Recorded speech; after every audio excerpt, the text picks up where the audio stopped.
What up, world? It's your boy Jaystar back again with the top five, baby, in tight ends. Y'all already know how we do this, so we going to get right into this, man. So at number five this week, who I got? I got my guy down here, Irv Smith, man. Good matchup against Miami, giving up, let's see, what were they? I think they're like number 10 or something like that in fantasy points to tight ends. Or maybe they're higher. Let's see, where they at? Check my notes for a second there, y'all. Oh, they're seventh, even higher than what I thought. So that's why he's at number five, because I mean you don't give up, seventh, top 10 in fantasy points, man, this week. Yeah, for tight end, and we can get 5 targets, man. We can definitely get the most of the fantasy points that he's supposed to be able to get. Maybe get us a touchdown, so we have about 15 points fantasy. Because Kirk Cousins ain't really sharing the ball to everybody when it comes to them touchdowns. I feel like it's just Jefferson. And then we seeing Dalvin Cook, but I expect him to throw, multiple touchdowns to different receivers or options and things like that. So I do think Irv Smith can get in there this time. And like I said, they're seventh in fantasy points. So I expect him to get back to like a 14, something like that for this game. So definitely that's why he makes my top five at number five. We're going to move on to number four, though. Number four this week is Evan Ingram, y'all. Evan Ingram, man. Like I tell you, like it's two teams that we picking on every week, as long as it's a tight end that gets targets. Coming off of 10 targets, great to see, man. I hope he can get another 10 targets in this game, because he would be a great play. The Colts is like, what do I want to say? They're high up there. I know in fantasy points, what they're giving up. They're fifth. So yeah, definitely that's why he makes my number four, spot for the tight ends, man. But if we can get to 10 or 8 targets in this game, we can see a huge game for Evan Ingram, bigger than the ones that we've seen so far, because the Colts is really giving up tight ends, and they're also giving up, I want to say, touchdowns to tight ends too, the most. I feel like one of the most in the league. So definitely I think Evan Ingram could be huge in play in this game. And then we're going to move on to my number 3 tight end, though, this week. And we're going to go up to the top here. Not all the way to the top, but George Kittle, man. George Kittle is in play, man, to have a huge fantasy day, man. Atlanta gives up tight end. As y'all saw last week, even the backup, rookie draft pick, Cade Otton got, I want to say 6 targets, got 10 points fantasy. But this is Kittle, man. We can get Kittle with 6 targets right here. Kittle could go for 20 fantasy points easily. Like, it's about time we have a huge Kittle day.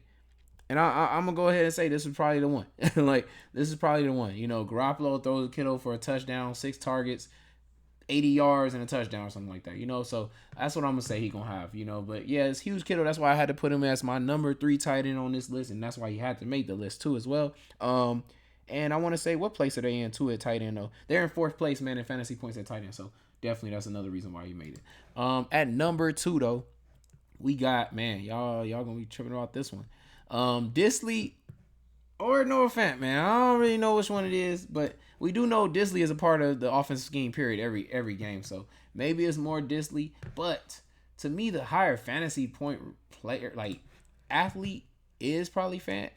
But the only thing, like, we saw 5 targets, 49 yards, stuff like that. If he could stay at 5 targets, it would be him, easily would be him. But we don't really know. It feels like this offensive scheme kind of uses both of them, like, got 5 targets. I know he only had 1 there, but 4 here against Atlanta, who was a pretty bad team against tight ends. So I don't really know for sure which one, but it's definitely one of these 2 tight ends, I would say, could have a really good game, man. So, and looks like I said, at least they're both showing that they're a part of the offensive scheme. They're going to get targeted at least 3 times or so, but definitely that's why, I got to put them in, because, I want to say, what is it? Arizona is like number 1, right? And we supposed to pick on them every week, right? No, they're number 2. They're number 2 at tight end. Okay. So, and that's a team, like I said, we got to pick on them every week, man. Like, and this is pretty cheap, man. Like, I don't really mind spending 3,100. Even if he ends up with like 8 to 7 points, I wouldn't mind it. So, but I know we expect way more than that. But I expect him to get a touchdown if he's going, if he gets targeted enough. Like, Fant had 5 targets. Either one of them gets a touchdown easily and gets us like 15 fantasy points. For this price is amazing to get there. So, but at number 1 this week, man. Number 1, I got my guy. Where are you at? Is he? He's a little bit higher than y'all, right? Yeah. Okay, Zach Ertz, man. Zach Ertz on the other side of this game. Targets is like Higbee. Like, for real. Like, I mean, long as DeAndre Hopkins is not there, we got to go to Zach Ertz, man. Like, when he has a matchup of a lifetime like this, they're first in fantasy points. The Seattle is first in fantasy points. I guess though that had to go up though because of, like I told y'all, what I'm mad about is the Taysom Hill stuff. Like the whole league know the depth chart, Taysom Hill's at tight end, but not Draftkings. So I know that's probably one of the reasons why, because he put up 37 fantasy points, but they're giving up first place in fantasy points to tight ends. Seattle has also gave up to Hawkinson a week before, so we seen 37 almost back to back, or 40 something, right, with Hawkinson. So yeah, man, like Ertz could be in for a huge freaking game, man. And I know there's a whole lot of other tight ends everybody gonna want that's higher price and stuff, but you can have a big savings here of what I want to say $2,000, right?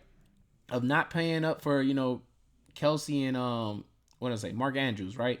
And probably getting the same type of fantasy points. Like they've been giving up 30 fantasy point back to back weeks.